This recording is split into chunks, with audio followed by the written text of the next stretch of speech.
वो विकास की बात किसके विकास की बात करते हैं? वो शराब माफियाओं के विकास की बात करते हैं। संजय सिंह वो कहते थे मुलायम परिवार, लालू परिवार, मुफ्ती परिवार, स्टालिन परिवार, और उसी परिवारवाद की जमात की गोद में जा करके अपने नेता को खिलवा रहे हैं और खुद भी उन्हीं के गोद में बैठ करके उछल रहे हैं। लॉलीपॉप मिलता है इसलिए ना। तो इस तरीके का काम करते हैं। जेल उनकी असली जगह जो है वो जेल ही है। ये 9.5 साल गलती से बाहर थे। संजय सिंह से बड़ा बेशर्म नेता कोई है क्या दिल्ली में? बिहार से आने वाले लोगों को, उत्तर प्रदेश से आने वाले लोगों को कह दिया कि ये टिकट कटा के चले आते हैं, 500-500 का टिकट करा के चले आते हैं और यहाँ पे इलाज कराने पहुँच जाते हैं। मैं पूछना चाहता हूँ कि उन्हीं बिहारियों ने, उन्हीं पूर्वांचल के लोगों ने के बिना वोट के बगैर क्या वो जीत गए थे क्या चुनाव? जब दीपावली आए तो बिजली काट ली जाए, जब होली आए तब बिजली काट ली जाए। क्यों काट ली जाए? क्योंकि वो हिंदू हैं, उनके पर्व त्यौहार जो है वो नहीं मनाए जाए। और जब ईद और बकरीद आए तो गाड़ी पर बिना हेलमेट के ट्रिपल लोड में घूमने वाले जो लोग हैं उनकी सुरक्षा करती हुई जो प्रशासन है वो नजर आए। ये आजकल बिहार में भी इनके नेता लगे हुए थे कि शराबबंदी खुलवा दी जाए। क्यों? क्योंकि इनकी राजमाता जो, और खास करके इनका जो पैतृक बिजनेस जो इटली में था, वो धंधा तो चालू होना चाहिए। तो उस धंधे को बंद फिर से खुलवाने के लिए ये लोग इस प्रकार की बातें करते हैं। वो पंजाब के विषय में नहीं बोलते। पूरे पंजाब को उड़ता पंजाब बनाने का काम उनके मुख्यमंत्री कर रहे हैं। पंजाब की युवा पीढ़ी जिसने देश की आज़ादी में बहुत बड़ा योगदान दिया, जिसके कारण कहीं ना कहीं देश जल्दी आज़ाद हुआ, भगत सिंह जैसे लोगों को का जो सम्मान पूरे देश में है, और हमारे वीर क्रांतिकारियों का जो योगदान देश की आज़ादी में रहा, उसको अपमानित करने का काम इस प्रकार के लोग करते हैं। ये किसी के सगे नहीं है। तो मैं तो चाहता हूं कि सबकी जाति पता होनी चाहिए। निश्चित रूप से उन्होंने सही प्रश्न किया, लेकिन वो उनको जवाब अपने आप से शुरू करना चाहिए। वो बताएं कि उनका डीएनए क्या है, वो किस जाति से आते हैं, वो किस धर्म को मानते हैं, ये भी तो बताना पड़ेगा ना। गंगाधर नेहरू जो कि दिल्ली के कोतवाल थे, जो कि उनके दादाजी पंडित जवाहरलाल नेहरू ने बताया था, लेकिन दिल्ली पुलिस के आर्काइव में तो ऐसा कुछ नाम ही नहीं है। और 1857 में एक मुसलमान, उनका नाम मैं भूल रहा हूँ, वो थे यहाँ के, जो कि लोहारू जाति से आते थे, और वो कश्मीर चले गए। और कश्मीर जाने के बाद जब राहुल गांधी के पूरे परिवार की जानकारी आपको प्राप्त होती है तो मोतीलाल नेहरू की शिक्षा दीक्षा मदरसे में होती है, और मदरसा से उन्होंने पढ़ाई की है। तो इनको बताना चाहिए ना कि किस जाति से आते हैं। द लास्ट मुगल पुस्तक पढ़नी चाहिए युवाओं को। उसमें मुझे लगता है कि ऐसे व्यक्ति को पार्टी छोड़ देना चाहिए, ऐसे व्यक्ति को कांग्रेस छोड़ देना चाहिए। चंद सुख के लिए इटालियन गांधी नेहरू परिवार का तलवा चाटने की क्या आवश्यकता है? वैसी देखिए, वैसी मैं बताता हूँ, हैदराबाद का भगोड़ा निजाम उसी के तो दूर के रिश्तेदार हैं। जो भगोड़े का रिश्तेदार हो वो बात करता है बाहुबलियों की, वो बाहुबल की बात करता है। अरे अपने पूर्वजों से सीखो, कैसे सरदार पटेल जी ने उस भगोड़े निजाम को भगाया था और वो भाग गया था। तो याद करो अपने पूर्वजों को। और एक तरफ परिवारवाद की जमात जहां लालू जी के सुपुत्र नजर आते हैं, नवी फेल राजकुमार, इनको जानकारी क्या है? सोने के चम्मच और चांदी का चम्मच लेके पैदा लेने वाले लोगों को कभी आम जनता के दुख, दर्द और तकलीफ का पता नहीं होता है। नमस्कार, मैं सुरजीत और आप देखना शुरू कर चुके दोस्तों द लोकसभा। दोस्तों, दिल्ली में विधानसभा चुनाव होने वाले हैं, तो इसी विषय पर बात करने के लिए हमारे साथ जुड़े हैं बीजेपी प्रदेश के प्रवक्ता सुमित शशांक जी। तेज तरार प्रवक्ता जो अपने सवालों से, अपने जवाबों से सबको धराशायी कर देते हैं। अक्सर आप उनको नेशनल मीडिया पर, पैनल पर हमेशा दिखाई देते होंगे। आज हमारे साथ सामने से जुड़े हैं बात करने के लिए। सर, स्वागत है आपका द लोकसभा चैनल। धन्यवाद। सर, सबसे पहले मेरा सवाल यही होगा कि जिस तरीके से अरविंद केजरीवाल दावे ठोक रहे थे पिछले 10 सालों से कि मैं साफ हवा दूंगा दिल्ली को सांस लेने के लिए, और आप देख सकते हैं सर, दम घोंटू दिल्ली बन करके रह चुका है, किसकी जिम्मेवारी बनती है सर? देखिए, भारतीय राजनीति में झूठ बोलने की परंपरा ये कांग्रेस की परंपरा रही, और उसको कहीं ना कहीं उसकी अपग्रेडेड वर्जन के रूप में अगर जाना जाता है तो अरविंद केजरीवाल को जाना जाता है। एक ऐसा व्यक्ति जिसको देख के गिरगिट भी अपना शर्मा जाए। जिस तरीके से गिरगिट को जाना जाता है रंग बदलने के लिए, अरविंद केजरीवाल को जाना जाता है अपने बयानों से मुकरने के लिए, अपने वादों से मुकरने के लिए, और लोगों की भावनाओं से खेलने के लिए। विगत 10 वर्षों में जिस जगह पे हमने दिल्ली को देखा था, आज उसी जगह दिल्ली खड़ी है। प्रदूषण, बीमारी, रोगों से ग्रसित, और आम जनता कहीं ना कहीं त्रस्त है।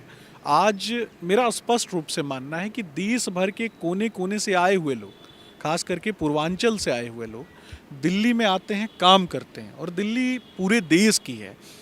पूरे देश के होने के साथ साथ जो लोग मूलभूत रूप से दिल्ली के जो निवासी हैं, उनके कल्याण के लिए भी कभी भी केजरीवाल ने नहीं सोचा।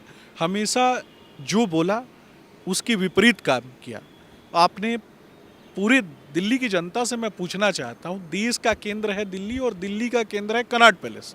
कनॉट पैलेस में बाल मजदूरी होती है। आज भी आपने देखा होगा छोटे छोटे बच्चे जो हैं वो भिक्षावृत्ति से ग्रसित रहते हैं और किस तरीके से एक बड़ा गिरोह उनको भीख मांगने के लिए प्रायोजित तरीके से कनॉट पैलेस में छोड़ा जाता है। इसका स्पष्ट रूप से मैसेज पूरी दुनिया में जाता है कि भारत एक गरीब देश है। भारत जहां गरीबी, कुपोषण, अशिक्षा और बीमारी, खास करके आदरणीय प्रधानमंत्री नरेंद्र मोदी जी की सरकार को बदनाम करने के लिए इस तरीके का तंत्र केजरीवाल जैसे लोगों के द्वारा किया जाता है और देश की गरिमा, देश की मर्यादा को गिराने का प्रयास ऐसे लोगों के द्वारा किया जाता है। सर पिछले 10 सालों से वो काम कर रहे दिल्ली में, सीएम रह चुके हैं और अभी पिछले 6 महीने जेल में रहे। जेल से बाहर आने के बाद वो आरोप लगाते हैं कि बीजेपी ने हमें जेल में डलवा दिया, इसलिए दिल्ली का विकास रुक गया था। क्या आप मानते हैं कि 6 महीने जेल में रहने से दिल्ली का विकास रुक गया था, जबकि वो सीएम पिछले 10 सालों से थे? देखिए, वो विकास की बात किसके विकास की बात करते हैं? वो शराब माफियाओं के विकास की बात करते हैं। वो कभी भी वो शिक्षा की जिस तरीके से उन्होंने बात की, काश कि उनके वादे जो हैं वो पूरे होते, काश दिल्ली शिक्षा का केंद्र बन पाता। लेकिन आज भी दिल्ली के बच्चों को भी बाहर जाना पड़ता है। इससे ज़्यादा हास्यास्पद और दुख की बात और क्या हो सकती है? मैं ये पूछना चाहता हूँ दिल्ली की जनता से। केजरीवाल कहते थे कि 2 कमरे का मकान चाहिए, 2 कमरे के मकान में रहेंगे। आज इतना बड़ा बंगला है। पत्नी को, फैमिली को किस तरीके से उन्होंने सामने लाने का काम किया और चुनाव के दौरान किस तरीके से आपने देखा होगा कि कुछ दिनों पूर्व किस तरीके से मजाकिया अंदाज में उनके पूरे परिवार का मजाक बनता है और किस तरीके से बच्चों की कसम खाते हैं, बच्चों की कसम टूट जाती है। और जिस संजय, उनके जो नेता हैं संजय सिंह, वो कहते थे मुलायम परिवार, लालू परिवार, मुफ्ती परिवार, स्टालिन परिवार, और उसी परिवारवाद की जमात की गोद में जा करके अपने नेता को खिलवा रहे हैं और खुद भी उन्हीं के गोद में बैठ करके उछल रहे हैं। लॉलीपॉप मिलता है इसलिए ना। तो इस प्रकार के लोग झूठे लॉलीपॉप के लिए और कहीं ना कहीं अपने राजनीतिक सेटलमेंट के लिए इस तरीके का काम करते हैं। जेल, उनकी असली जगह जो है वो जेल ही है। ये 9.5 साल गलती से बाहर थे। सर एक सवाल बनता है, जैसे ही संजय सिंह का नाम लिया आपने, हमेशा से अभी आरोप लगा रहे हो कि बीजेपी का ईडी सीबीआई फिर से एक्टिव हो गया है, तोड़ मरोड़ करने का काम शुरू हो गया। जैसे ही कैलाश गहलोत पार्टी से इस्तीफा देते हैं और बीजेपी ज्वाइन करते हैं, क्या लगता है सर ईडी सीबीआई के भरोसे बीजेपी चुनाव लड़ती है? जिस तरीके से चुनाव नज़दीक आया तो कैलाश गहलोत बीजेपी ज्वाइन कर लेते हैं, आरोप प्रत्यारोप चल नहीं रहा है। संजय सिंह से बड़ा बेशर्म नेता कोई है क्या दिल्ली में? उन्होंने तो खुद ही कहा ना कि मुलायम परिवार, लालू परिवार, स्टालिन परिवार एक सांस में रटा था ना। आज मैं वही बार बार पूछ रहा हूँ, जिस चीज़ को रटा उसी को तो भूल गए। जेल गए ना, किसको बचाने के लिए जेल गए? शराब माफियाओं को बचाने के लिए जेल गए। पूरे दिल्ली में शराब माफियाओं से किस तरीके से आम आदमी पार्टी के लोगों ने चंदा लिया और चंदा का धंधा करने का काम किया और शराब माफियाओं को किस तरीके से प्रायोजित करके आगे बढ़ाने का काम किया। दिल्ली के लोगों की कभी चिंता थी क्या? दिल्ली के लोग बीमार ना पड़े, उनका उचित इलाज हो पाए, इस पर कभी चिंता थी क्या? बिहार से आने वाले लोगों को, उत्तर प्रदेश से आने वाले लोगों को कह दिया कि ये टिकट कटा के चले आते हैं, 500-500 का टिकट करा के चले आते हैं और यहाँ पे इलाज कराने पहुँच जाते हैं। मैं पूछना चाहता हूँ कि उन्हीं बिहारियों ने, उन्हीं पूर्वांचल के लोगों ने के बिना वोट के बगैर क्या वो जीत गए थे क्या चुनाव?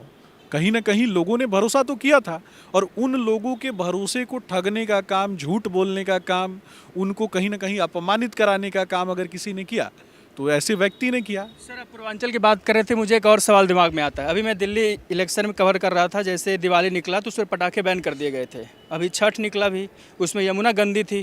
कई लोग सवाल कर रहे थे कि हमारे वोट से वो सीएम बन जाते हैं, लेकिन हमारे लिए काम करने की बारी आती है तो पीछे चले जाते हैं।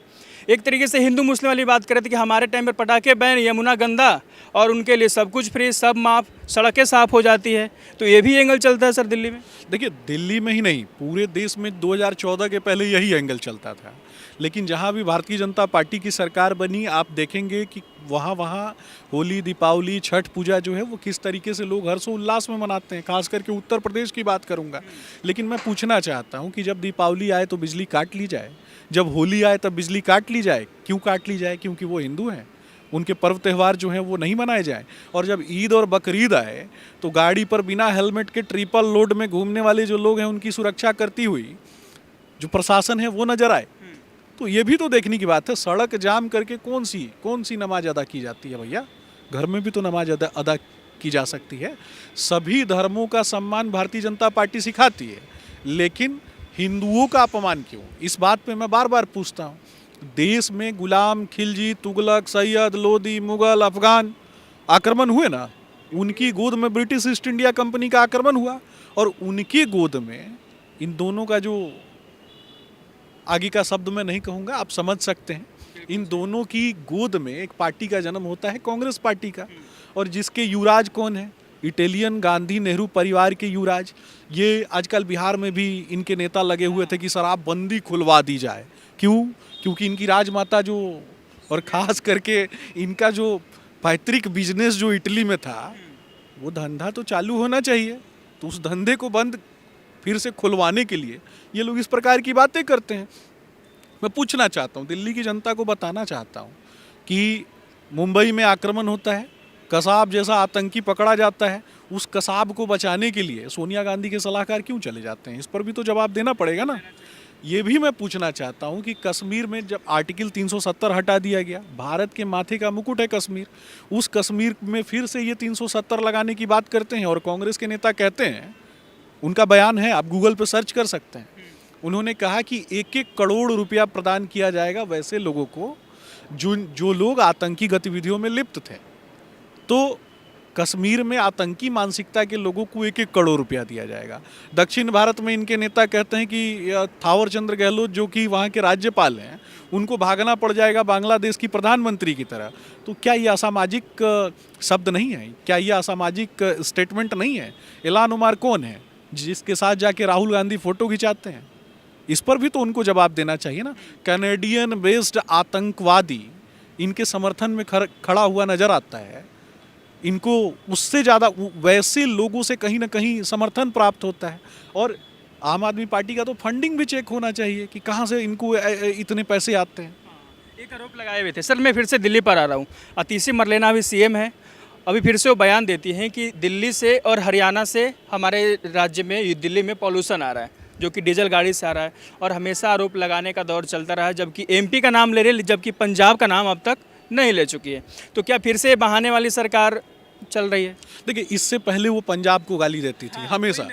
इससे पहले वो पंजाब को अपशब्द कहते थे। पंजाब के विषय में लगातार गाली देने का काम किया जाता था ऐसे लोगों के द्वारा। लेकिन आज वो पंजाब के विषय में नहीं बोलते हैं। पूरे पंजाब को उड़ता पंजाब बनाने का काम उनके मुख्यमंत्री कर रहे हैं। पंजाब की युवा पीढ़ी जिसने देश की आज़ादी में बहुत बड़ा योगदान दिया, जिसके कारण कहीं ना कहीं देश जल्दी आज़ाद हुआ, भगत सिंह जैसे लोगों का जो सम्मान पूरे देश में है, और हमारे वीर क्रांतिकारियों का जो योगदान देश की आज़ादी में रहा, उसको अपमानित करने का काम इस प्रकार के लोग करते हैं। ये किसी के सगे नहीं है, पंजाब के भी सगे नहीं है। ये जानबूझ के 26 सालों से जो सूखा है दिल्ली में बीजेपी के लिए, 28 सालों से वापसी होगी इस विधानसभा चुनाव के बाद? ये तो मुझे लगता है कि दिल्ली की युवा पीढ़ी को समझना चाहिए कि जब देश के केंद्र दिल्ली में नारा लगता है कि भारत तेरे टुकड़े होंगे इंशाअल्लाह, जब देश के केंद्र दिल्ली में जब नारा लगता है कि हर घर से अफजल निकलेगा, जब देश के केंद्र दिल्ली में नारा लगता है कि अफजल हम शर्मिंदा हैं, तेरे कातिल जिंदा हैं, तो जो युवा हैं वो चुप क्यों हैं? ऐसे जब हर घर से अफजल निकलेगा जो देश को बर्बाद करने के लिए निकलेगा, तो वैसे अफजल का तो कहीं ना कहीं घर में घुसाना भी तो पड़ेगा ना। और ये युवा पीढ़ी को करना पड़ेगा, युवा पीढ़ी को आगे आके करना पड़ेगा। उनके हाथ में है अपनी दिल्ली, हमारी दिल्ली, और देश की दिल्ली को बचाने का काम जो है ये देश की युवा पीढ़ी का काम है। और मुझे लगता है कि भारतीय जनता पार्टी का लक्ष्य कहीं ना कहीं उन तक पहुंच रहा है। हम जैसे जो प्रवक्ता हैं, युवा पीढ़ी के जो लोग हैं, अगर मुझसे थोड़ी भी मेरी बातों से अगर किसी को लगता हो कि मैं सही बोल रहा हूँ तो निश्चित रूप से वो भारतीय जनता पार्टी के पक्ष में मतदान करेगा। और भारतीय जनता पार्टी के नेताओं का भी ये दायित्व है कि जीतने के बाद उनका भी दायित्व है कि कहीं ना कहीं परिवार से बढ़कर पूरे दिल्ली को अपना परिवार समझते हुए अंतिम सांस तक दिल्ली की आज़ादी के लिए, दिल्ली के स्वास्थ्य के लिए, दिल्ली की रक्षा के लिए, दिल्ली की सुरक्षा के लिए और दिल्ली के मान के लिए, क्योंकि दिल्ली का मान ही भारत का मान होगा, उसके लिए काम करते रहना, यही हमारा लक्ष्य होना चाहिए। अब सर मैं नेशनल मुद्दों पर बात करना चाहता हूँ। राहुल गांधी का एक वीडियो आपने देखा होगा, एक लॉक तोड़ते हैं और अंदर से फोटो आता है अडानी के साथ, एक अंबानी के साथ। उनका कटाक्ष था कि एक रहोगे तो नेक रहोगे वाले बयान के बाद क्या लगता है बयान सही था देना, और उसके बाद वो वीडियो बनाते इस तरीके से देखिए मोदी जी किनके साथ एक हैं, आप लोगों के साथ बिल्कुल अलग व्यवहार करते हैं। देखिए राहुल गांधी किनके साथ हैं? राहुल गांधी इल्हान उमर के साथ जाके अमेरिका में मीटिंग करते हैं, कैम्ब्रिज यूनिवर्सिटी में बैठ करके भारत विरोधी बयान देते हैं, और कैनेडियन बेस्ड आतंकवादी जो है वो इनके समर्थन में खड़ा है। तो ये किसके साथ है? कि राहुल गांधी, चाणक्य ने कहा था, मैं पूछना चाहता हूँ कि किसी भी व्यक्ति, देश में किसी भी व्यक्ति, कितने भी बड़े चिंतक हों, उनको माना जाए कि पंडित चाणक्य की बात को माना जाए। निश्चित रूप से पंडित चाणक्य की बात को मानना जो है, प्रत्येक राजनीति से जुड़ा हुआ व्यक्ति, जीवन में आगे बढ़ने वाला व्यक्ति, वो उनकी बात को मानेगा, क्योंकि पंडित चाणक्य के नेतृत्व में ही किस तरीके से विदेशी आक्रमण को रोका गया था ये भी देखा गया है। तो मेरा स्पष्ट रूप से मानना है कि उन्होंने कहा था कि विदेशी स्त्री के कोख से जन्मा हुआ जो बेटा है वो कभी भी, उसको देश के विषय में ज्ञान नहीं है, देश के विषय में उसको जानकारी नहीं है। उन कांग्रेसियों को कहना चाहूँगा, मुझे दया आती है कांग्रेसियों पे, जो हिंदू मुस्लिम वाली बात हो जाती है, एक रहोगे तो नेक रहोगे वाली बात है ना, तो सिर्फ हिंदू पे लागू होता है। ऐसा वैसे जी बोल देते हैं, राहुल गांधी बोल देते हैं, अखिलेश यादव बोल देते हैं। ये तो अखिलेश यादव जिस परिवारवाद की जमात से आते हैं, इसके पहले अखिलेश यादव के काल में मुख्तार अंसारी और किस प्रकार के अपराधी, अतीक अहमद और इस प्रकार के अपराधी किस तरीके से पूरे के पूरे उत्तर प्रदेश को समाप्त करने का काम कर रहे थे, और हिंदुओं को एक तरीके से अघोषित जजिया देना पड़ता था। तो आज अगर हम हिंदू एकता की बात करते हैं, देश में 100 करोड़ से ज़्यादा हिंदू हैं, हम उनको एक रहने की बात करते हैं, तो उसमें गलत क्या है? मैं क्यों ढिंढोरा पीटूं कि मैं किसी खास करके हिंदू मुस्लिम एकता की बात करूंगा? मैं क्यों ढिंढोरा पीटूं? मैं हिंदुओं को एक करने की बात करता हूं। अगर 100 करोड़ हिंदुओं को एक रहने की बात करता हूं तो ये भी क्या गलत है क्या? लेकिन इसके बाद भी सबका साथ सबका विकास नारा देते हैं, एक तरफ बटोगे तो कटोगे वाले बयान दे देते हैं, ये दोनों कैसे सही है? देखिए, सबका साथ सबका विकास सबका कल्याण, इसके लिए हम काम करते हैं। हमने तो मुस्लिम माताओं बहनों के लिए भी काम किया ना, ट्रिपल तलाक से उनको आज़ादी दिलाने का काम किया।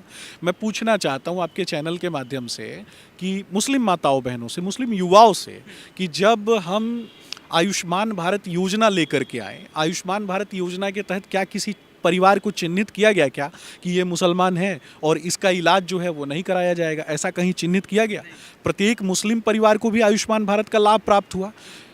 80 वर्ष से 70 वर्ष से ऊपर जो बुजुर्गों को चिन्हित करके इस बार आदरणीय प्रधानमंत्री नरेंद्र मोदी जी ने लाभ पहुंचाने का काम किया, चाहे वो किसी भी वर्ग से हो। मैं पूछना चाहता हूँ, किसी के परिवार में अगर किसी व्यक्ति की मृत्यु होती है, कितना दुख की घड़ी होती है, तो उनके इलाज के लिए जब काम किया गया तो क्या चिन्हित किया गया क्या कि वो मुसलमान हैं इसलिए उनके लिए काम नहीं होगा? ट्रिपल तलाक से आज़ादी दिला करके जो मुस्लिम बहनें हैं, पाकिस्तान में भी और विभिन्न देशों में भी ट्रिपल तलाक जो है वो नहीं है, बड़ा मुद्दा है। और आज देश में हम काम इसके खिलाफ अगर काम कर रहे हैं तो इसमें गलत क्या है? क्या किसी सरकारी नौकरी में चिन्हित करके किसी व्यक्ति को इसलिए नौकरी नहीं दी गई क्योंकि वो मुसलमान है? तो ऐसा तो नहीं था। तो जब हमने तो सबके साथ सबके विकास की बात की, राहुल गांधी किसके विकास की बात करते हैं? वो तो जाति पूछ रहे ना सबसे कि आप जाति बताइए। वही तो मैं तो चाहता हूं कि सबकी जाति पता होनी चाहिए। निश्चित रूप से उन्होंने सही प्रश्न किया, लेकिन वो उनको जवाब अपने आप से शुरू करना चाहिए। वो बताएं कि उनका डीएनए क्या है, वो किस जाति से आते हैं, वो किस धर्म को मानते हैं, ये भी तो बताना पड़ेगा ना। गंगाधर नेहरू जो कि दिल्ली के कोतवाल थे, जो कि उनके दादाजी पंडित जवाहरलाल नेहरू ने बताया था, लेकिन दिल्ली पुलिस के आर्काइव में तो ऐसा कुछ नाम ही नहीं है। और 1857 में एक मुसलमान, उनका नाम मैं भूल रहा हूँ, वो थे यहाँ के, जो कि लोहारू जाति से आते थे, और वो कश्मीर चले गए। और कश्मीर जाने के बाद जब राहुल गांधी के पूरे परिवार की जानकारी आपको प्राप्त होती है तो मोतीलाल नेहरू की शिक्षा दीक्षा मदरसे में होती है, और मदरसा से उन्होंने पढ़ाई की है, तो इनको बताना चाहिए ना कि किस जाति से आते हैं। द लास्ट मुगल पुस्तक पढ़नी चाहिए युवाओं को, उसमें इन सभी विषय की जानकारी है। मल्लिकार्जुन खड़गे एक बयान देते हैं सर कि एक यूपी का आदमी है जो जिसके सर पे बाल नहीं है, भगवा वस्त्र धारण करता है, एक पद पे बैठा हुआ है और मटोगे तो कटोगे वाले बयान देता है, उसको बयान नहीं देना चाहिए या तो कुर्सी का पद छोड़ देना चाहिए। टारगेट थे सीएम योगी, क्या कहना चाहेंगे सर? देखिए, मुझे तो सबसे ज़्यादा दुख भी हुआ और बहुत ही तकलीफ हुई और हंसी भी आई। और नाम नहीं लिया था सर। नहीं, मुझे सबसे ज़्यादा दुख हुआ और बहुत तकलीफ हुई। और उस घटना को भी मैंने याद किया कि जब सीताराम केसरी का खुला हुआ धोती मुझे याद आ गया, जब धोती खोल के उनको भगा दिया गया था। और ठीक उसी प्रकार की घटना वायनाड में होती है, जब पूरा का पूरा गांधी परिवार अंदर रहता है और ये बाहर से झांकते हुए नजर आते हैं। कौन? तो कांग्रेस के तथाकथित अध्यक्ष। उस समय एक दलित का अपमान नहीं हुआ था क्या? ये भी तो जवाब देना चाहिए ना। दलितों का अपमान करवाने वाले व्यक्ति हैं वो। और मुझे लगता है कि ऐसे व्यक्ति को पार्टी छोड़ देना चाहिए, ऐसे व्यक्ति को कांग्रेस छोड़ देना चाहिए। चंद सुख के लिए इटालियन गांधी नेहरू परिवार का तलवा चाटने की क्या आवश्यकता है? देश में हमारी जो खास करके अनुसूचित जाति जनजाति से आने वाले लोग हैं, उन लोगों ने देश का नाम रोशन किया। श्रद्धेय बाबा साहब भीमराव अंबेडकर के पद चिन्हों पे चलते हुए आज कहीं ना कहीं हम आगे बढ़ रहे हैं। और ये कांग्रेस के अध्यक्ष ये किसकी गुलामी करते हैं? ऐसे लोगों की जो देश को तोड़ने की और विभाजनकारी नीतियों को आगे बढ़ाने की बात करते हैं। झारखंड में ये जाते हैं इलान, और झारखंड जाने के बाद जॉन द्रेन जैसे लोगों के साथ ये फोटो खिंचवाते हैं, जो ईसाई मिशनरियों के माध्यम से पूरे के पूरे झारखंड का धर्मांतरण करने का धंधा चला रहे हैं। शिबू सोरेन का परिवार, एक ऐसे डॉक्टर के साथ उसके संबंध पाए जाते हैं जो कि आतंकवादी है, लश्कर तैयबा के साथ जिसका संबंध एजेंसियों ने पाया। तो इस प्रकार के लोगों के समर्थन में ऐसे लोग खड़े नजर आते हैं। बीजेपी पर एक और आरोप है, राहुल गांधी लगाते हैं कि बीजेपी अमीरों के पार्टी है, चंदा लेती है, उनका टैक्स माफ़ कर देती है, लेकिन एक गरीब किसान का 2 लाख रुपया का माफ़ नहीं हो पाता उनसे लोन। क्या सर ये आरोप जो है सही है या? देखिए, कांग्रेस के काल में ही आपने देखा होगा कि कश्मीर में कितने नरसंहार हुए। क्या उसमें किसान नहीं थे क्या? पंजाब में तो सबसे ज़्यादा किसान पंजाब में रहते हैं। पंजाब में किस तरीके से आपने देखा स्वर्ण मंदिर की दुखद घटना हुई और कितने लोगों की दिल्ली में नरसंहार हुआ और कहा गया कि बड़ा पेड़ गिरता है तो कितने लोग मरते हैं। तो ये दुख की घड़ी नहीं थी क्या? मुझे लगता है पंजाब की पीढ़ियों को, देश की पीढ़ियों को इस बात को भूलने की आवश्यकता नहीं है। वो उस परिवार से आते हैं जिस परिवार के माथे पे एक काला धब्बा और कलंक है हजारों किसानों की हत्याओं का। सर एक वक्फ बोर्ड अभी चल रहा है सर, चर्चा का विषय बना हुआ, अभी धर्म सांसद भी बिठाया गया था दिल्ली में, उसके साथ कहा जा रहा है कि एक सनातन बोर्ड का भी गठन होना चाहिए या तो फिर उसे भी खत्म कर देना चाहिए। आपका क्या विचार है सर? देखिए, सनातन बोर्ड का भी गठन होगा और वक्फ बोर्ड भी खत्म होगा। इस बात को मैं स्पष्ट रूप से कहता हूँ। ये एक तरीके से वक्फ बोर्ड नहीं है, ये पूरी की पूरी तरीके से दलालों का अड्डा है जो ज़मीन की दलाली करते हैं।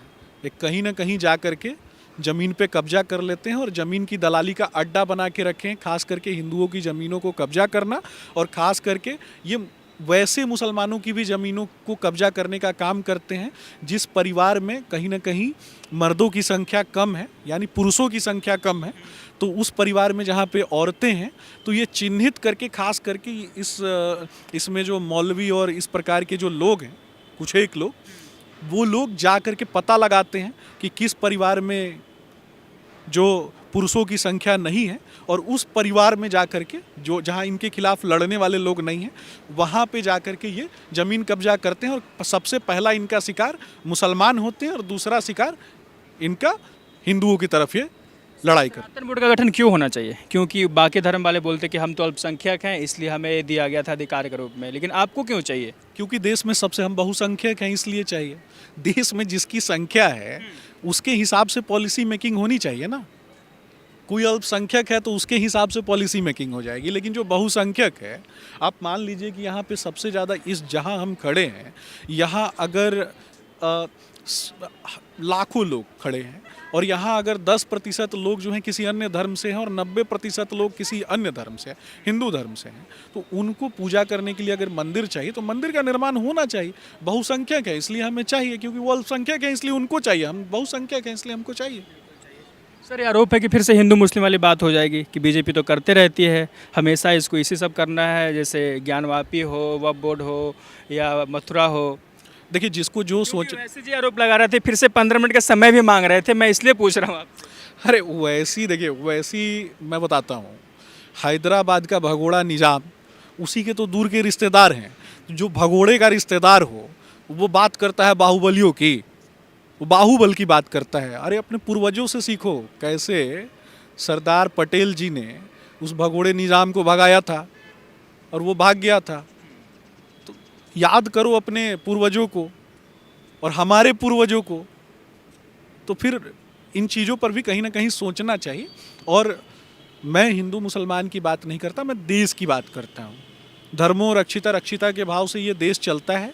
इस देश में रहने वाले प्रत्येक वर्ग की बात करता हूँ। मैंने मुसलमानों के भी कल्याण की बात की है, लेकिन जानबूझ के सिर्फ कुछ एक मुद्दों पे जब उनके कल्याण और उन्नति की बात होती है, उनके शिक्षा दीक्षा की बात होती है, उनको पढ़ाने की बात होती है, और जो फर्जी मदरसे के नाम पे जो पैसे की लूट मची हुई है उसके विषय में जब हम आपके कैमरे के माध्यम से बताते हैं, तो जो धर्म के ठेकेदार और दलाल हैं वैसे लोगों को चुभता है। मुसलमानों के बीच में डर पैदा करने का काम कांग्रेस पार्टी ने किया। भाजपा आ जाएगी, भाजपा आ जाएगी, भाजपा आ जाएगी, संविधान खत्म कर देगी, संविधान खत्म कर देगी। संविधान, इनके कितने नेता हैं जो बता दे कि संविधान में कितने खंड हैं, कितनी धाराएं हैं, कितनी अनुसूचियां हैं? तो ये इनको जानकारी ही नहीं है। क्या लगता है सर, झारखंड और महाराष्ट्र में चुनाव हो रहा है, बीजेपी वापसी कर रही है दोनों जगहों पर? देखिए, निश्चित रूप से मुझे ऐसा लगता है कि इन दोनों ही जगहों पे बड़े बहुमत के साथ भारतीय जनता पार्टी का उदय होगा और भारतीय जनता पार्टी सबके साथ, सबके विकास, सबके कल्याण के लिए काम करेगी। और अंतिम पायदान पर बैठा हुआ व्यक्ति चाहे किसी भी धर्म, मजहब, पंथ, संप्रदाय से आता है, उसके सपनों को जीवंत करने की लड़ाई हम लड़ते हैं। भारत में जन्मा हुआ प्रत्येक व्यक्ति भारत माँ का बेटा है, बशर्ते कि वो भारत माँ को अपनी माँ मानता है। तब तक हम प्रत्येक उस व्यक्ति को साथ लेकर के चलने की बात करते हैं और उसको साथ लेकर के हम काम करने की बात करते हैं। सवाल उठता है सर कि क्या सरकार कार्यकाल 5 साल पूरा करेगी? क्योंकि कुछ लोग आरोप लगाते हैं कि ये तो समर्थन से बनी सरकार है, 2026 में गिर जाएगी, नीतीश अलग हो जाएंगे, चंद्रबाबू नायडू अलग हो जाएंगे। ये तो राहुल गांधी को बताना चाहिए कि जो ये तो राहुल गांधी को बताना चाहिए कि ये जो जमात उन्होंने बनाई है, उस जमात में कौन से लोग हैं। मैंने तो पहले ही कहा, ये जो परिवारवाद की जमात, और ऐसे लोगों को स्पष्ट रूप से पता है क्योंकि लेस एलिजिबल लोग हैं, इनके पास ना नीति है, ना नियत है, ना नैतिकता है। एक रिक्शा चलाने वाला व्यक्ति, एक ठेला चलाने वाला व्यक्ति, एक मजदूर व्यक्ति और ख़ास करके एक किसान व्यक्ति, क्या उसके बच्चों के सपने नहीं होते हैं क्या? उनके सपनों को पूरा करने की लड़ाई अगर कोई लड़ रहा है, भारतीय जनता पार्टी उनके सपनों को आगे बढ़ाने का काम कर रही है। हम तो किसी परिवारवाद की जमात से नहीं आते, फिर भी भारतीय जनता पार्टी ने मौका दिया, एक बड़े पद पे आसीन किया। तो एक तरफ परिवारवाद की जमात जहां लालू जी के सुपुत्र नजर आते हैं, नवी फेल राजकुमार, इनको जानकारी क्या है? सोने के चम्मच और चांदी का चम्मच लेके पैदा लेने वाले लोगों को कभी आम जनता के दुख, दर्द और तकलीफ का पता नहीं होता है। सर, बिहार में चुनाव होने वाले हैं, किसके नेतृत्व में बीजेपी चुनाव लड़ेगी? आखिरी सवाल है सर मेरा, क्योंकि सामने से नीतीश कुमार और ऊपर से सम्राट चौधरी, ये चलता रहता है। देखिए, निश्चित रूप से बिहार में एनडीए का एकमात्र सर्वमान्य नेता है और उस सर्वमान्य नेता का नाम है आदरणीय नीतीश कुमार जी, जिनके नेतृत्व में भारतीय जनता पार्टी और एनडीए पूरी तरीके से सजग है। बिहार में गुंडा राज, अपराधियों के राज, जंगल राज, ये जितना पर्यायवाची शब्द जो हैं ये प्राप्त हुए थे, ये किसके राज में प्राप्त हुए थे? लालू जी के राज में प्राप्त हुए थे ना। तो लालू जी अर्थात भैंसों का भूसा लूट के अपने घर में भरने वाला व्यक्ति, और जिसने भैंसों का भूसा लूट के अपने कार्यकर्ताओं के दिमाग में भर दिया और उसने स्पष्ट रूप से मैसेज दिया कि देखो, जब मैं अपने बेटों को नहीं पढ़ाता हूँ तो तुम भी मत पढ़ाओ, और अंधों में काना राजा कहानी को चरितार्थ करने का काम किया। सर, तो बोलते हैं सरकारी नौकरी हमने दिया है तो जनता हमें चुन करके लाएगी। तेजस्वी यादव खुद नवी फेल है। नवी फेल व्यक्ति को कभी भी, किसी भी पत्रकार को मैं ये करता हूँ, खास करके मैं उम्मीद करूंगा और चैलेंज भी करूंगा कि उनको पूछना चाहिए कि किस प्रक्रिया के तहत आपने नौकरी दी। प्रक्रिया वो बैठ के बता सकते हैं। रैंडम क्वेश्चन में मैं चैलेंज करता हूँ ना, मैंने 10 बार चैलेंज किया है, हिम्मत ही नहीं है उनको बैठ करके आमने सामने डिबेट कर लेने की।